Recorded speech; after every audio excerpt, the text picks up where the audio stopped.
Halo, assalamualaikum warahmatullahi wabarakatuh. Jumpa lagi bersama saya, Kang Wawan di channel YouTube Cajak Metal. Channel yang menyajikan beragam informasi, tutorial pertanian, tempat wisata, bisnis, dan lain-lain. Sekarang saya lagi berada di perkebunan lada dan kayu. Jadi ini lada dipasangnya di pohon kayu gitu. Memang kurang kondusif karena dari atasnya terlalu tertutup oleh daun-daun kayu, jadi kurang kondusif di pemrosesan pembuahannya, di kurang terkena sinar matahari. Nah, saya akan menjelaskan untung mana menanam kayu, baik itu dari mulai kayu albasia, jengjen, jati India, jati, mahoni, dan lain-lain. Yang paling cepat ter terjual itu ya, jenis albasia ya. Kalau di sini jengjen gitu. Jadi untung mana kalau ditanam kayu albasia dibandingkan dengan ditanam misalkan kebun pala atau lada gitu, untung mana. Nah, ini suatu mindset yang harus dirubah gitu ya. Jangan sampai di suatu daerah itu penuh dengan kayu. Nah, ini berbahaya sebenarnya. Mengapa berbahaya? Karena kayu itu posisi terjualnya untuk keuntungannya gitu. Itu paling cepat untuk albasia aja sih di 6 tahun ya. Di 6 tahun, kalau di jati itu jati sampai 15-20 tahun. Jadi lama banget gitu ya. Sayang gitu kalau tanah diolah setiap tahun, misalkan ditanam jenis sayuran apa gitu kan, itu akan cepat kita dapat untungnya. Kalau ditanam dengan lada gimana? Lada emang 3 tahun itu udah panen ya. 3 tahun itu kondusif panen lah. Sekitar setengah kilo per pohonnya kondusif panen lada. Dengan kurs saat ini antara 40-50 ribu per kilonya gitu kan, lumayan lah. Dan lada itu tidak memerlukan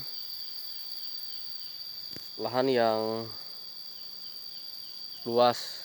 Jadi setut pohonnya cuman jarak antara lada dengan lada 2 meter, paling dekat 1,5 meter lah, kayak gitu.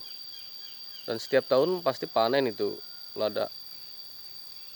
Tidak mau kemarau mau enggak, tidak mengenal cuaca sebenarnya kalau lada. Beda lagi dengan cengkeh. Kalau cengkeh kan harus ada kemarau panjang, terus pucuknya tumbuh langsung berbuah gitu posisinya. Jadi Anda harus mengenali dulu lah. Terus lada itu enggak terlalu sulit dengan tanah ya, dengan iklim. Di iklim seperti cuaca seperti apa aja bagus. Terus tanah yang seperti apa juga, mau merah, mau pH-nya di bawah 7, ataupun tanah yang seperti gimana, selama kita ada pemupukan kandang ya lada jalan-jalan aja gitu. Kalau pala mesti di tanah yang tebal, yang hitam. Kalau yang tanah yang agak merah, pala itu ya agak lama juga begitu.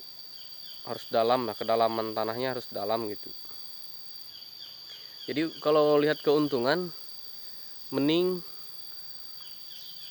gitu ya, dibandingkan antara kayu dengan lada ataupun pala, mendingan ditanam antara lada dengan pala aja lah. Pala bisa dicampur dengan kapulaga. Terus kalau lada bisa dicampur di sekat-sekatnya dengan porang gitu kan. Sekarang mulai tren lah tanaman porang.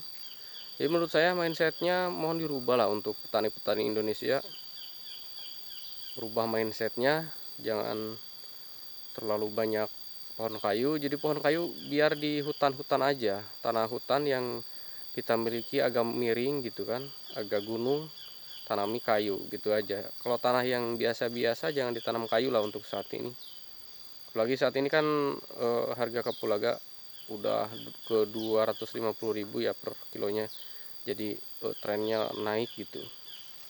Walaupun saat ini masih belum kondusif ya, karena masih Covid gitu.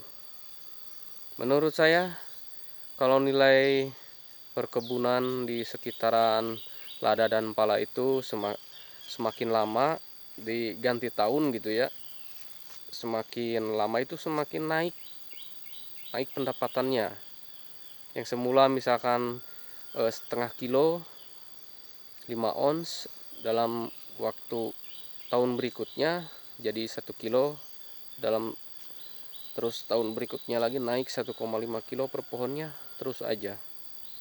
Jadi hitung-hitungannya kalau Anda menanam 100 pohon aja untuk lada ya, 100 pohon itu enggak luas amat tanahnya. Jadi dihitung aja sekitar 1 meter lah, 1 meter ke samping, terus ke bawahnya misalkan 2 meter lah. Jadi cuman 10 kali 20, 10 kali 10, 100 itu 20 meter sama 10 meter gitu, 200 meter persegi lah.